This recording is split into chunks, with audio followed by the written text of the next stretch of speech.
It all started with a very simple idea. Tell the stories of how successful middle market CEOs made it to the corner office.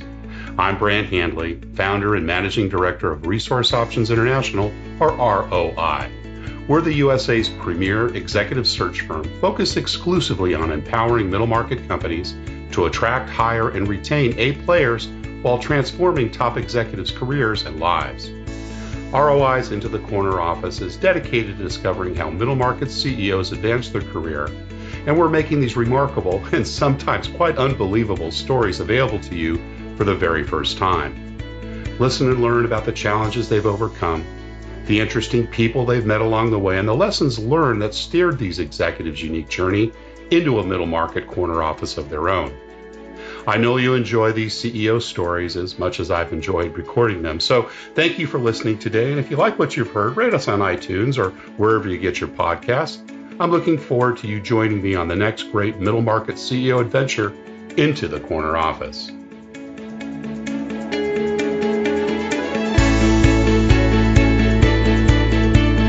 Our guest today is CEO Jennifer Hughey. As president and chief executive officer of BPI Sports, Jennifer was brought on in 2017 to help take this fast-growing company to the next level. She brings with her a 20-plus year track record of successfully building teams, driving cost savings, improving efficiencies, and providing the leadership necessary to support top and bottom-line growth. Jennifer received her Bachelor of Science in accounting from the University of Illinois and her Executive MBA from the University of Notre Dame. Jennifer Hughey, welcome into the corner office. Thanks so much for having me. Oh, it's great to have you on board. And, we're going to have a conversation today about your past and your journey into the corner office. And I always kind of like to start with the early years. Can you tell me a little bit about what it was like growing up as a kid? What part of the country were you in? What did your parents do? Tell us a little bit about that part of your life. Sure. I grew up in Illinois. I always say about 20 minutes from St. Louis because nobody has any idea where my town is. So that's the easiest landmark. My dad was a civil engineer. My mother was a school teacher. So I think from an early age, they encouraged us, my sister and I, to be very active and always encouraged us to do basically anything that we set our minds to do. So, was very involved in sports, athletics, played the piano, played golf, tennis. We swam. We did just about all the things that young kids do, and definitely, tried to excel at school as well, and did excel at school. So that was something that they definitely put a lot of focus on also. Awesome. What were some of your favorite sports as a kid growing up?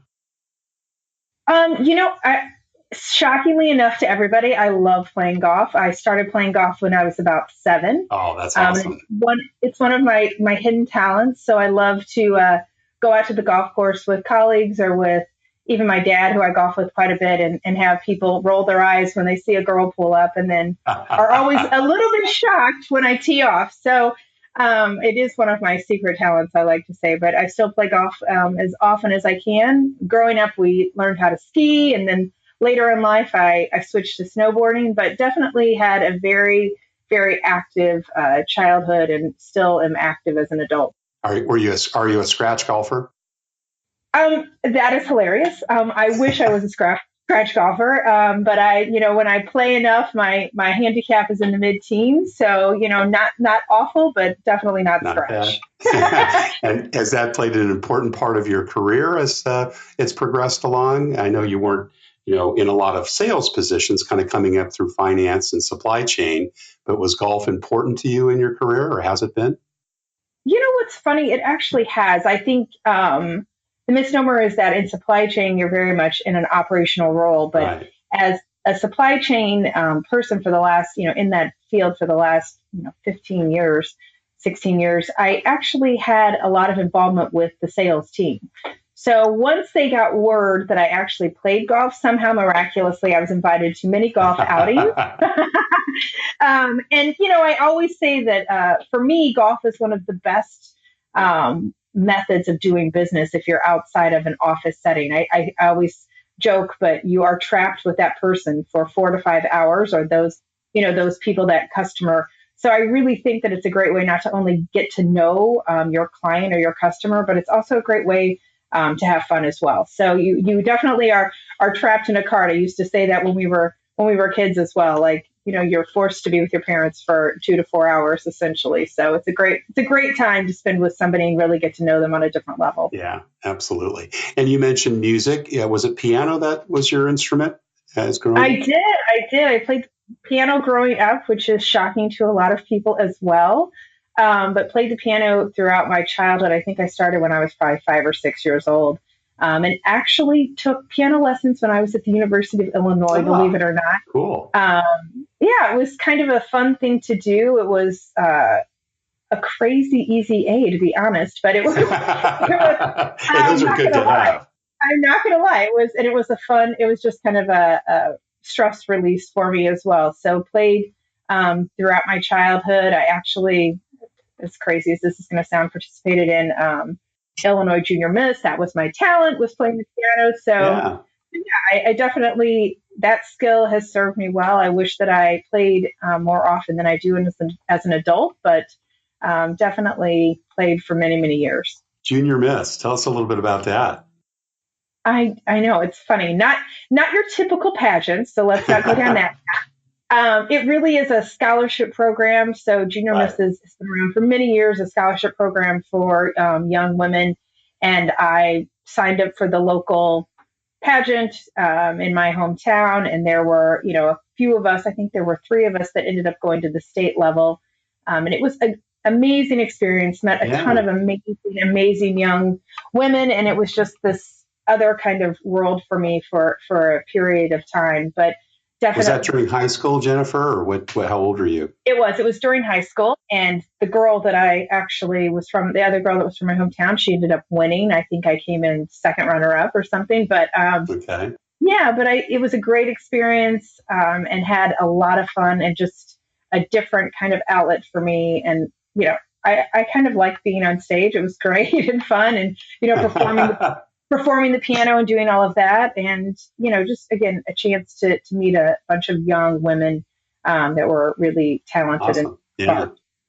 Was it just musical performance, or were there other presentations that you made? I'm not as familiar with the Junior Miss contest. You can do any kind of essentially talent. So there were lots of people who sang, others who danced, played the piano as well, or other instruments. So it was that. I mean, there was, again, your typical kind of pageantry. There was a bit of evening gown and, all of that kind of thing. But yeah, it was mostly focused on academics and on, talent and things like that. Performance. Great. What about entrepreneurial or leadership roles when we were younger? Any, paper routes, selling mistletoe at Christmas time, getting involved in some commercial activities, working at retail, or et cetera? Tell us a little bit about some of your, if any, experiences while you were in school working. When I was in high school, I had a couple of different jobs. I was a lifeguard. I waitressed at our country club, which was not a really great fit for me. I'm not going to lie. I'm not your best waitress. So that was short-lived, but thank God they were all friends of the family that I was waiting on, or they probably would have not tipped me at all. So, I was in that. And then I did become a bank teller for a short period of time as a summer job as well. And then in college, I had just a job through the university, which was a crazy job. I was just describing to someone, I actually made copies of articles that people needed at different universities, because back then the internet did not exist. So I kind of am dating myself, but that's how crazy that was. But I think early on in high school, I didn't have much time for jobs. So I mostly worked in the summer. But during high school, I was very involved. I started out on the golf team, then moved into cheerleading, thought that was something that I needed to be a part of, which ended up being a great experience for me. As my senior year, I was captain of the cheerleading squad. My senior year, I was also president of the student body. So that was a great experience for me as well. So definitely kind of started those leadership positions early, I would say, kind of in my life. And I think that led me down a path as I went to the University of Illinois. I got involved in a sorority, Delta Zeta. And after being in the sorority for a couple of years, I took on leadership roles there. I was a VP of Pledge Education, and then ended up becoming the president of the sorority. Yeah, cool. That's a lot Yeah. of student government and leadership roles. Yep. Yep. Were you a good student through your high school and junior high school years?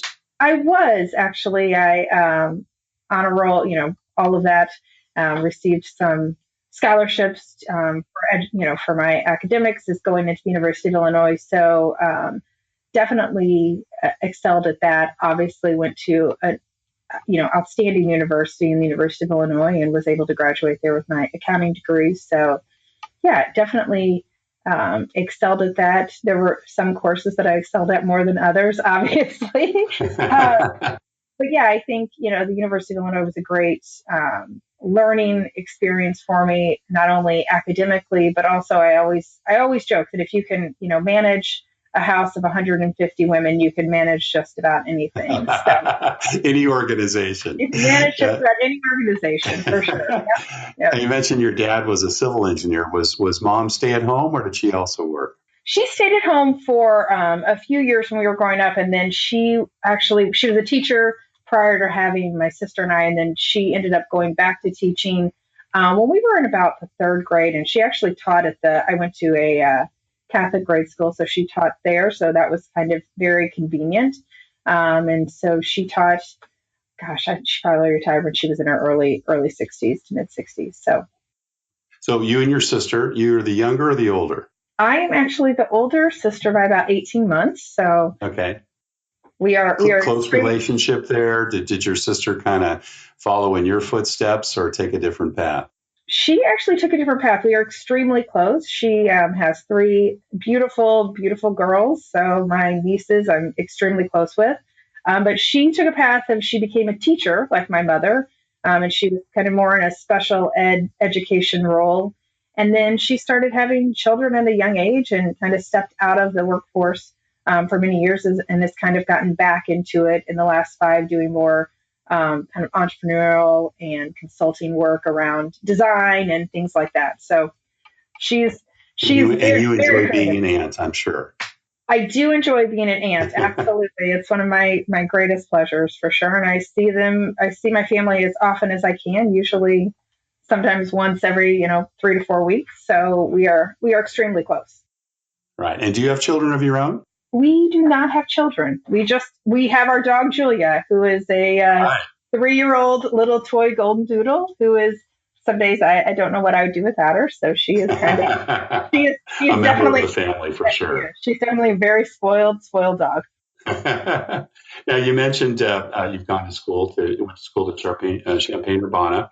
Was that kind of a location decision, given that it was close to home? Was that the attraction of the accounting program there? Tell us a little bit about your decision about that university. I think it was a mixture of things. I actually went and looked at multiple universities throughout Illinois and Indiana, and I went to the University of Illinois, and I just really fell in love with it. I love the campus. Yeah, it's a beautiful campus. I've seen it. Yeah, it's beautiful. And as crazy as it is, I loved the size. It was big, and I loved everything that kind of had to offer. And, it was definitely close to home. It was definitely drivable. So that was a plus as well. But at the time I went there, I really didn't know exactly what I wanted to major in. So it just so happened that their, accounting finance department there is so outstanding, and that's the path that I chose. Did you declare business as a major when you arrived, or was it a school where you could, do a couple of years of general education before you had to make that decision? I did, and I made that decision. I believe in my sophomore year was when I made that decision, and then moved over to the School of Accountancy. So, and what kind of influenced that? Was there kind of a strong showing in math and numbers? Did you have an inkling towards finance or accounting at an early age? Can you tell us a little bit about your thought process in choosing that as a major? I think I really did excel at math, and I loved that whole aspect of education. So it was just kind of a natural fit as I started to learn more about kind of the accounting and finance roles. It really fit with what I like to do. And I always say at the time I didn't know where my career obviously was going to take me, but I, thank God every day that I did go down that path, because it is the best foundation that I think anyone can have, be it a CEO or, not a CEO, at any sort of leadership level. I think having that basic understanding of finance accounting is critical. And I use it every day in my career for sure. And it actually brings a whole other element to kind of my, what I bring to the job. There are a lot of people who, don't understand the basics of accounting and finance, and it's always great for me to help educate them. But it makes a huge difference when you have a sales team or even a marketing team that really understands the basics of accounting and finance. Yeah, being able to read a balance sheet and understand a P&L is a pretty important part of running a new business. It sure is. Absolutely. Now, you went on for your Executive MBA. Now, did you work coming straight out of University of Illinois, or did you go straight to Notre Dame for your MBA? No, I actually worked for quite a few years. I was lucky enough out of the University of Illinois to land an awesome job at Quaker Oats. So that was your first job? That was my very first job at Quaker Oats Company. And in accounting, I presume, or finance? I was in their corporate accounting department. And I laugh, and some of my best friends I met the first day that I worked there, and we all laugh to this day at the things that we were doing back then, just because so much was not automated. We used to have to write memos and actually take them to someone's office and drop them off. So it was kind of funny. And it was not that long ago, so that's even crazier. But it started off there and was at Quaker Oats downtown Chicago for a couple of years and had an amazing experience there. And great company, huge company, and really kind of saw how things ran at this very, very large, Fortune 500 company, which was great, and had a great experience in Chicago. But then, decided that if I was ever going to leave Illinois, that was kind of the time for me to do it. And I ended up going skiing with some friends and my sister in a small little town at the time called Park City, Utah, which I had never heard of.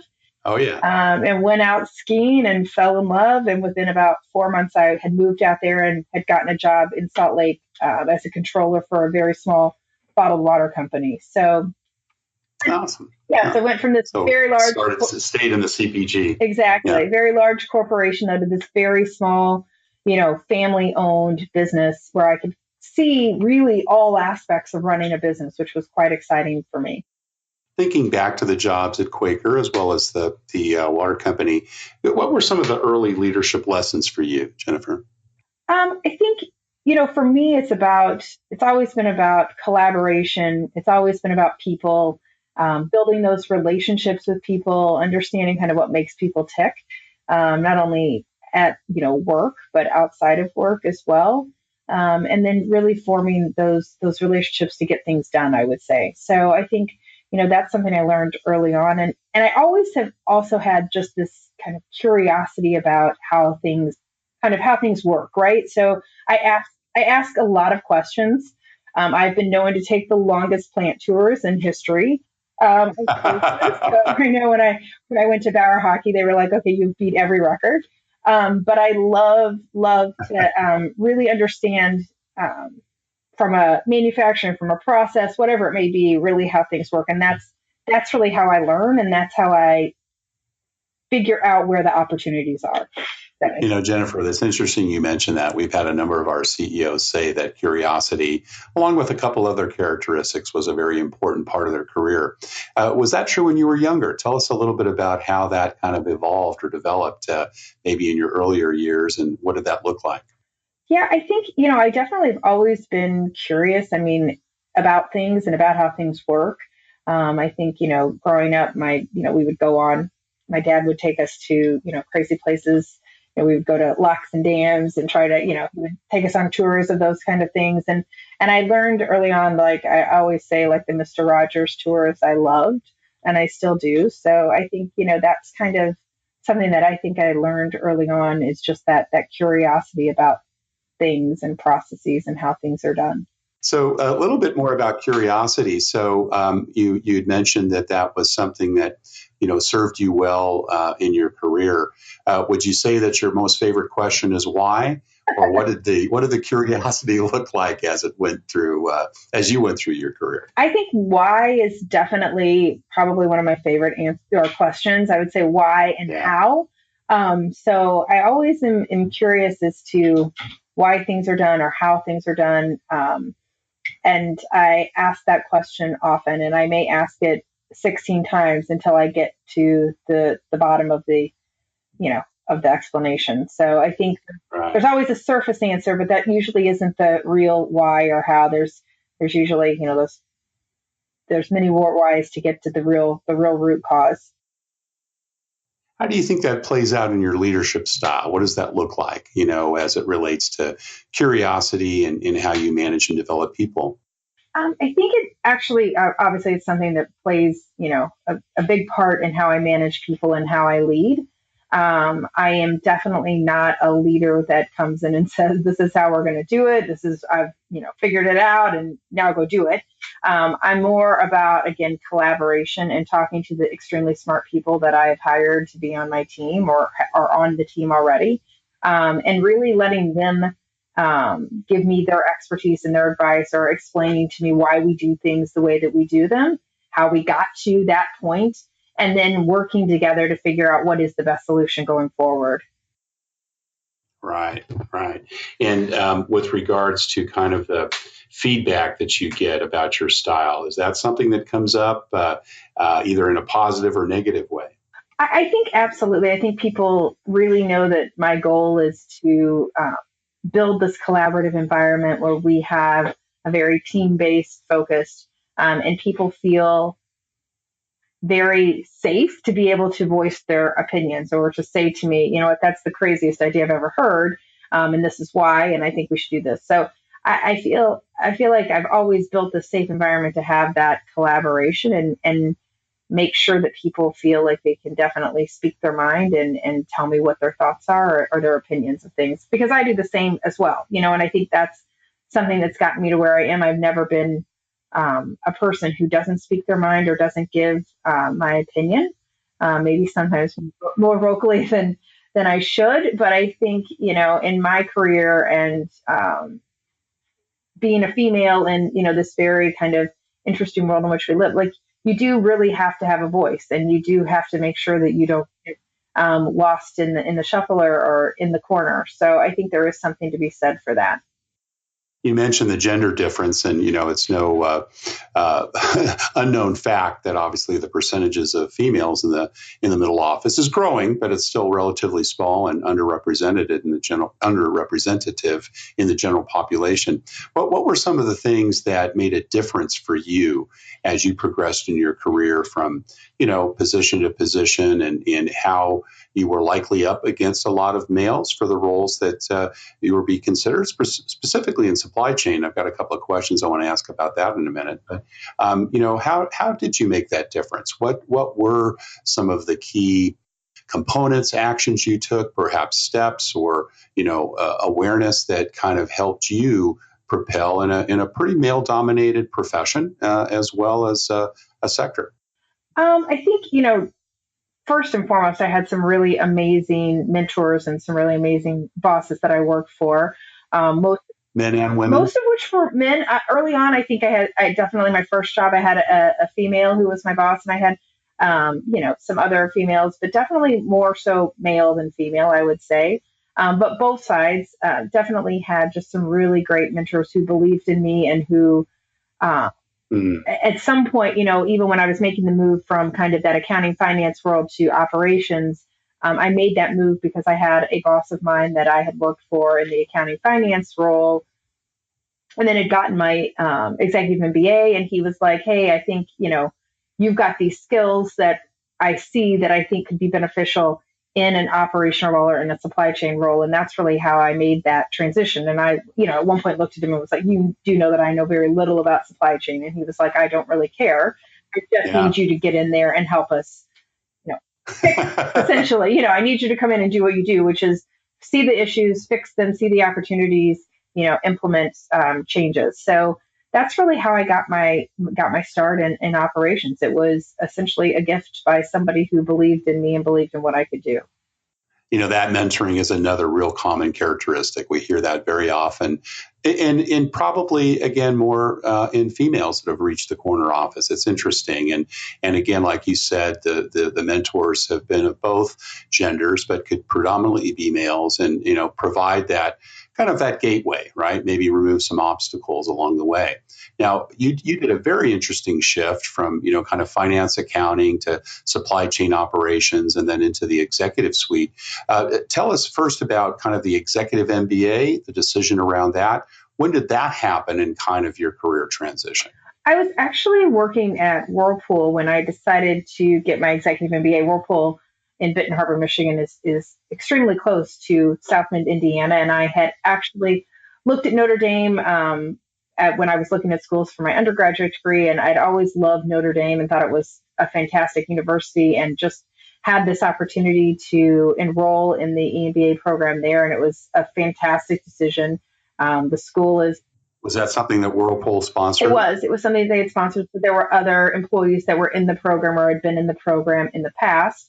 And it was one of the best decisions I made. The education side was fantastic. I met a ton of really smart people while I was there. And, Notre Dame is a fantastic university. Great school. Yeah. Lots of tradition and history. I love football. So it was a fabulous couple of years that I spent there, and did the executive program on the weekend. But really great professors, and it was a really great just learning experience overall. And when I was in... Now, was that before or after your transition of finance and accounting into supply chain and operations? It was actually before. So I was still at Whirlpool in a financial role there. Right. And, it was really a great learning experience for me. And it was a very heavily based kind of accounting finance program. So my other teammates, we had teams and, groups that we were with for the entire 2 years. They were super happy that I did have that background, because it was very heavily focused on that. But it was a great experience. And when I graduated from there, about that time, that's when I was approached by my old boss at Whirlpool, who had gone on to be the CEO at Electrolux, to come down and kind of consult and help him out for a while. He had just gotten there, and there were it was a bit of a turnaround situation. So I went down as a consultant for a period of time, and then ended up staying on and implementing kind of this strategy that I'd put together for...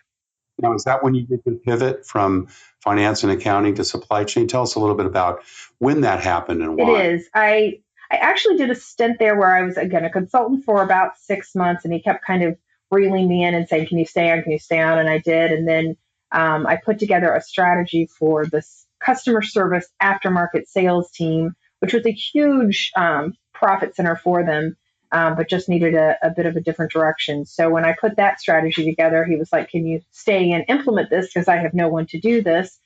And I said, sure. So I spent a brief period of time running the customer service and really this aftermarket sales team, where we were involved in creating products and websites, and really that first foray into direct to consumer as well. So it was a really interesting kind of 12 months that I did that. And then slowly but surely, I started picking up more and more responsibilities for the supply chain area. And they didn't... Do you think your curiosity kind of came into play there in terms of your success? I think so. My curiosity and just kind of my overall get it done kind of attitude, and helping move the company in the right direction. I'd had success implementing what I had put together as a strategy for the customer service and aftermarket sales team. So then the CEO just said, hey, I think this is an area where we need your assistance, your expertise to come in there and really set up this supply chain group that wasn't a real formal group at the time. And they had just made this huge shift from really U.S. dominated manufacturing to third-party manufacturing. Most of it had moved, and most of it was moving to Asia. There was some that moved to a facility in Mexico, but most of it had moved to Asia. So it was really this critical time in the supply chain for Electrolux, because there was this big shift in how they did things, essentially. So really set up that supply chain team and brought in a bunch of people that were there doing supply chain type roles, but really brought the whole team together into one supply chain group. Awesome. And it sounds like you were reporting directly to the CEO then. So was that kind of your first step into the executive suite? It was. And, while I was there, we had multiple CEOs. So I reported to the CEO probably half of my career, then to the COO for the other half while I was there. So It was definitely an interesting few years because I believe we had 4 CEOs in that time period. So yeah, it was a company that was definitely in lots of transition. So I learned a lot just from that, to be honest, in general, just how you deal with different leadership styles and different expertise and backgrounds. What were some of those key lessons having those series of bosses over that period of time?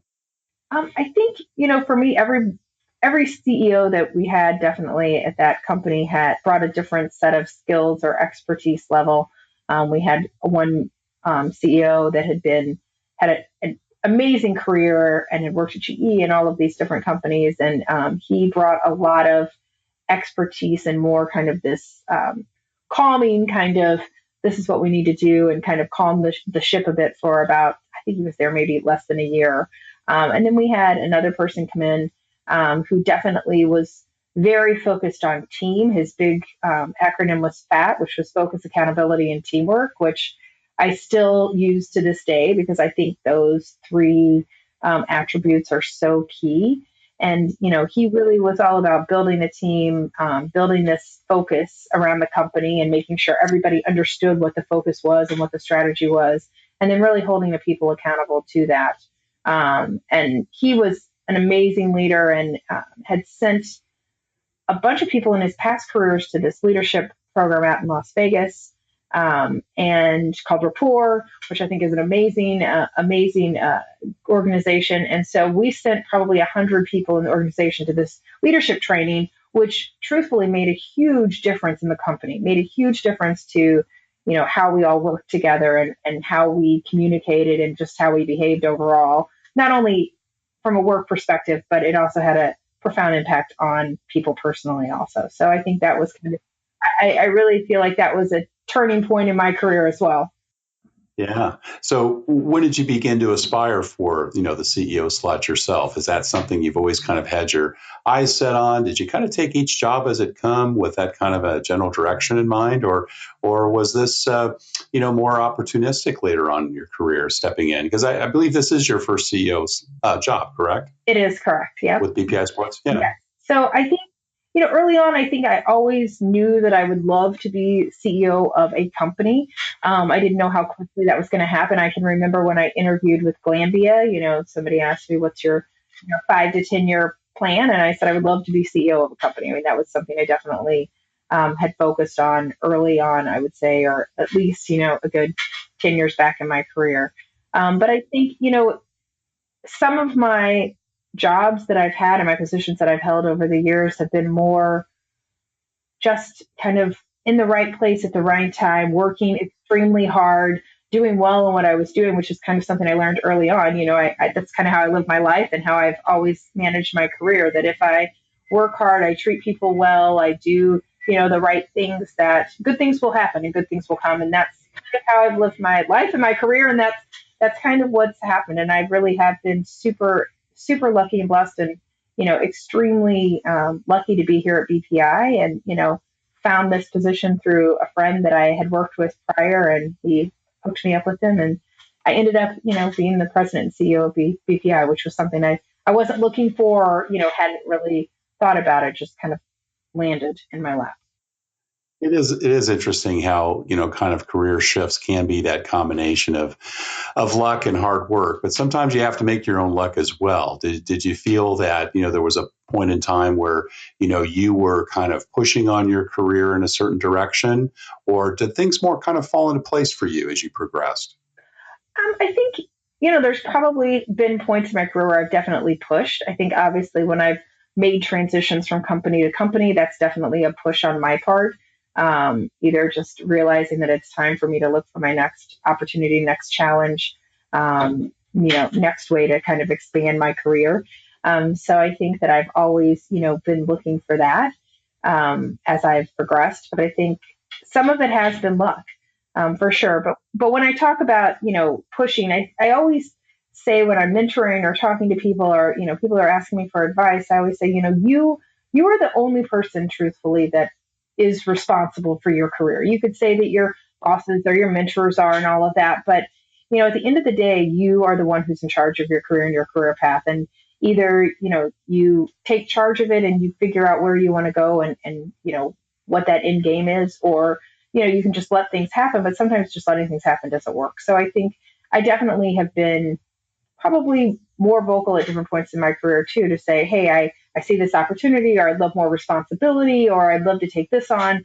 I've never turned down an opportunity when somebody says, hey, we're going to give you, this other department to run. I've never said, nope, sorry, not going to do it. So I'm always, again, it goes back to kind of that curiosity and learning that different aspect. I remember when I was at Glanbia and early on, they said, hey, we're going to give you customer service. And I was like, fantastic. Nobody else really, everybody was kind of shuffling it around. And I was like, that's perfect. It actually is a perfect fit for the supply chain, because I think customer service is kind of the in part of our supply chain. So for me, I have always accepted and said, give me more throughout my career. And that's kind of, and more embraced it. Yeah, just really embraced it for sure. Yeah, cool. Let's talk a little bit about people.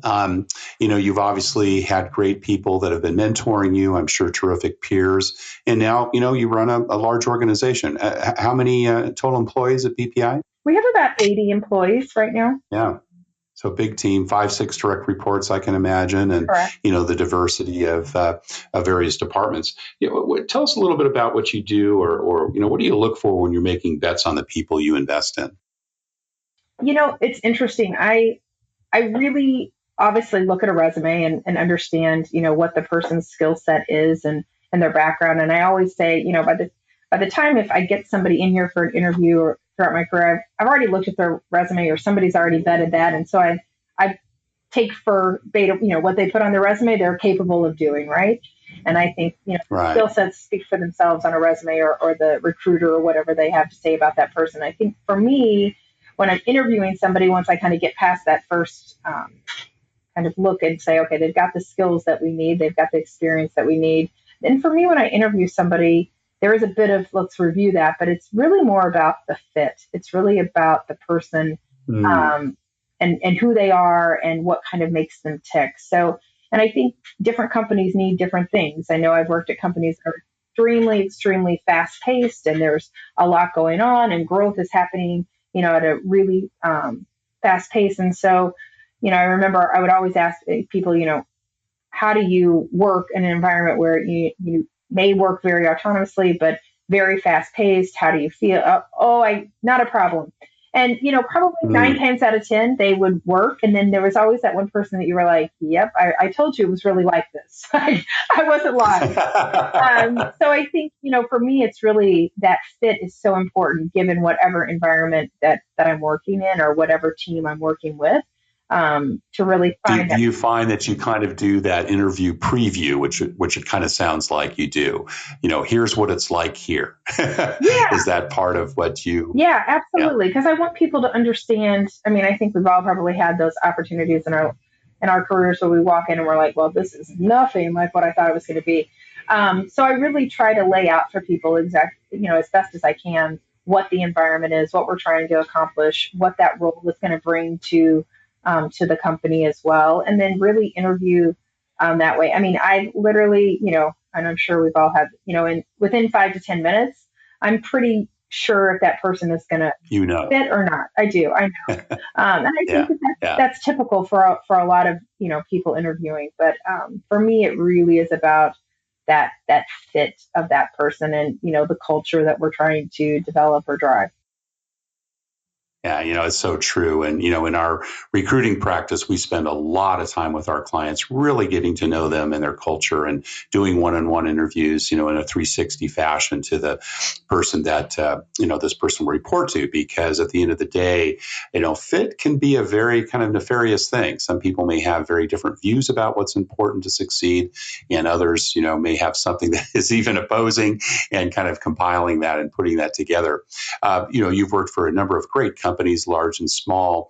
But what would be some of those common fit characteristics, if you had to describe it, that, you kind of always look for, depending, regardless of what company you may be hiring for?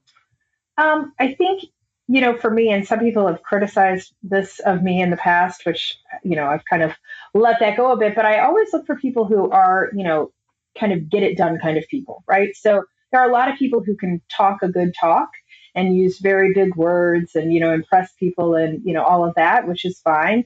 But I really look for the people who have actually done the work, who have actually either done it themselves or empowered and led people to do the things that are important for making a company successful. So I definitely like that get it done attitude. I've had, like you said, I've had many different positions in small companies and big companies, and, never has anything been above what I, needed to do. Even as CEO, I mean, BPI is not, an extremely large company. So there are things that I'm like, okay, if that's what I need to do today, then that's what I need to do. And I think that's kind of what I look for in people. Like, I don't want people to come in and be, oh, sorry, that's not in my job description. I can't help you with that. So it's really more, again, this collaborative type person who really will roll up their sleeves and just get things done is kind of. So how do you ask questions around that? Because, that's a hard thing to get in a resume. Are there specific kinds of questions or kind of your best interview questions that you ask as it relates to the get her done type of mentality that you're looking for? I think it's kind of coming back to that how or that why, how did you, people can write a lot of things on their resume, but for me, it's really about the how. And then that really lets me know, did they really do it or did they just, put it on a piece of paper and it looks great? So if they can, if somebody can describe in great detail how they got something done, what who did you have to pull together, what different departments, how did you get, hit your timeline or whatever it may be. I think when they can give me specifics about certain events or things that they actually have on their resume, that's when I know, okay, this person is for real and probably somebody that we need on the team. You could probably tell how they communicate as well, right? When they talk about it, their level of passion and interest, and whether or not they really did it or they had more of an objective or observer view. Absolutely. And I think, for me, passion is huge. No matter what you do, you could be working at a company and you could hate what they sell, but if you're passionate about it regardless, that does come through, or you maybe personally, I shouldn't say hate what they sell, but maybe you personally don't use that, but you can still be passionate about what you're doing and about the products because you know that there are, all these people that are excited about it as well. So I think passion comes through for me, and is definitely key for me in an interview and in, just the daily work life as well. So I think, again, sometimes passion can be misconstrued or people think of it, in a different way, but I would rather have somebody be passionate than somebody just sitting there and not barely having a pulse. So passion to me shows that you really care about the company and what you're doing. Sometimes for a specific job, an ounce of passion is worth more than a pound of brains. Exactly. That is one of the best sayings. You're exactly right. Any favorite interview questions that you like to use, particularly with people that maybe, are going to be directly reporting to you in your executive suite? I always ask the question, I always like to, well, I guess it goes both ways too, but I always like to ask the question about what gets somebody up in the morning to come to work, like what really excites you or what excites you about, I ask that when I'm on both sides of the table. But I love to know like why people are excited about working at the company that they're interviewing. Like if I was interviewing somebody, what would get you excited about coming to work every day here at BPI? I love that question. I love kind of gets back to their passion, doesn't it? Absolutely, exactly. And for me, when I'm asked that question, for me, it's about the people, it's about the company, it's about what we're doing. That's really what gets me excited about coming to work every day. And I think it's true. I mean, when people say, oh, we spend more time with people we work with than we do outside of it's the truth. So I do want to have, and I do want to build, and I have always done this in my career, really building these teams of people that feel very passionate about not only the company, but about each other, right? And about what they're trying to get done, both inside and outside of work, for sure. Do you ever use any psychographic or psychometric tests when you're evaluating, particularly for final candidates and senior level positions, or do you go more on gut in the interview process? I think it depends on the position. I think definitely in my career, and it depends on the company too. So some companies have more robust HR departments where, HR programs where you definitely are going to have people do testing especially if they're at that VP level or above, which I think is critical, because I think it does then really hone in on, do they have not only the skills, but do they have the personality to fit the culture that we're trying to build as well. So I think, some of those tests are great. I've taken many tests in my career. And, Right. I always learn something new about myself whenever I do take a test. But I think, it just depends on the size of the company and, again, the robustness of the really HR program. Do you use them at BPI Sports? We don't use them here yet. If we were hiring, I have a really great executive team, but if I was to go hire, an executive level position, I definitely would have that person take some tests for sure. It's so helpful, particularly when you have very close, calls in terms of final candidates, and you really want to kind of get inside what makes them tick, understand behaviors, motivations, and more importantly, how they fit with you. With our C-suite search, we always make sure that the CEOs take the same tests, as reluctant as they might be. But I always have to explain that at the end of the day, unfortunately, a lot of CEOs tend to hire people a lot like themselves. And I think we all have learned over time that having that diversity, not just in gender or, racial background, but also in behaviors and motivations, is a really important part of having that type of, looking around corners, right? You don't want someone who's going to make the same mistakes that you do. And if you're, certainly of the mindset that you don't mind hiring people that are smarter than you, having people that have that diversity in behaviors and motivations and competencies can be a real plus to a growing organization. Absolutely. I completely agree with that. And I think, people that want to hire people that are just like them, I that's not my mentality. I have always hired people that are, I'm obviously going to hire some people that have very similar skills or values as you, but I think finding those people that are more diverse and bring a different set of skills to the table is what makes any team great. And I always say, you're as smart as the people that you have around you as well. So I love hiring extremely smart people that are smarter than me. I love it. Every day as we move into kind of different realms, and, as the internet becomes such a huge piece of what everyone does these days from a selling standpoint, there is a whole different skill set. And I am always amazed every day at, the knowledge and the information that some of the people that we have working here have. And I'm like, I learn something new every day, for sure. So I think, I always say we've hired all of you smart people for a reason, and we are going to definitely use you in that capacity. Well, Jennifer, you've been very generous with your time. I have one last question. And, we have many people in our audience that are from middle market companies like BPI Sports and aspiring for their own C-suite or perhaps even the corner office. What would be some of the career and life advice that you'd give to someone maybe that's, a decade or so earlier in their career than you, but kind of has their eyes at some point in time to get there? What are some of the key things that you would say are important for them to do as they progress towards their own corner office? I always tell people to expand your resume as much as you can, meaning, and I don't mean literally, I mean, get as much experience as you can. So like I said earlier, if somebody offers you, to take on more responsibility or asks you to take on responsibility in a different area, I always would encourage that, because I think embrace it. Expanding that skill set is super important. I also say expanding the types of companies that you work with is super critical as well. I know maybe that goes against some people's way of thinking, but I do think having diverse background from a company standpoint is also key. So I love hiring people that have been at multiple companies. I'm not talking about somebody who's a perpetual, job hopper every couple of years, but someone who has definitely different experiences and different perspective. So I think that was something that I have definitely has been valuable to me in my career, is having a different set of companies that I've worked for and just learning from all of those companies. So I think that's something I look for when I'm hiring an individual. And I would say that's something I would encourage people to do. And I also encourage people, to definitely take control of your own destiny a bit.